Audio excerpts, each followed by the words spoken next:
Kuna makosa wanaume wengi wanafanya wakitongoza, na shida ni kwamba wao wenyewe hawaoni kama ni makosa.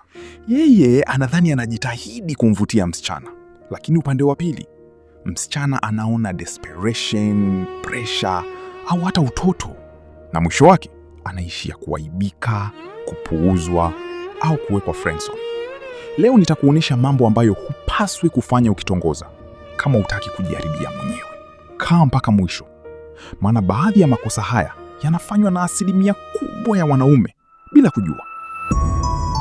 Nikuombe uweze kusubscribe kwanza, halafu tuendelee. Number 1. Usimkimbizie sana. Hili ndio kosa kubwa kuliko yote. Unampigia kila muda. Unatuma umeamkaje kila siku. Akichelewa kujibu unaanza kupanic. Mkuu, unatengeneza pressure, sio attraction. Msichana akiona umeinvest sana mapema, anaanza kukuona wa kawaida. Na wengine hata wanaanza kukutest makusudi. Kumbuka, interest haijengwi kwa kumbembeleza sana. Inajengwa kwa balance. Number 2. Usijishushe thamani. Wanaume wengi wakitaka kupendwa, wanajidhalilisha. Wanajifanya hawana standards. Wanakubali kila kitu. Mfano, anakukatalia leo, kesho bado unamfuata kama hakuna kilichotokea. Hapo unaonekana huna options, hujithamini, unaogopa kumpoteza. Na ukweli mchungu ni huu: msichana hawezi kuthamini mwanaume ambaye yeye mwenyewe hajithamini. Number 3. Usiwe fake. Usijifanye mtu ambaye sio wewe. Usijifanye tajiri kama huna pesa. Usijifanye bad boy kwa nguvu. Usibadilishe personality ili umpendeze. Wanawake wengi wanagundua fake behavior haraka sana. Na wakishagundua, respect inaisha.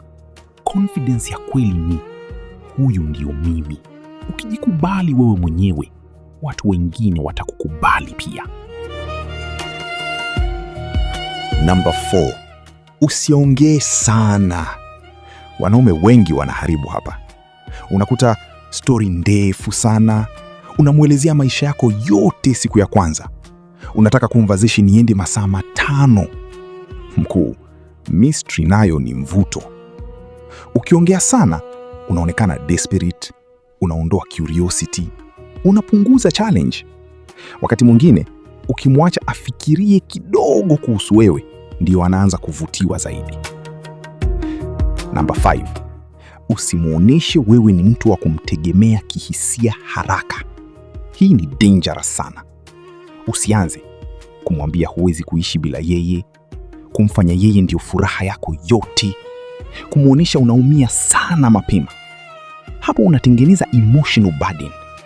Na mara nyingi, msichana anaanza kupoteza attraction polepole.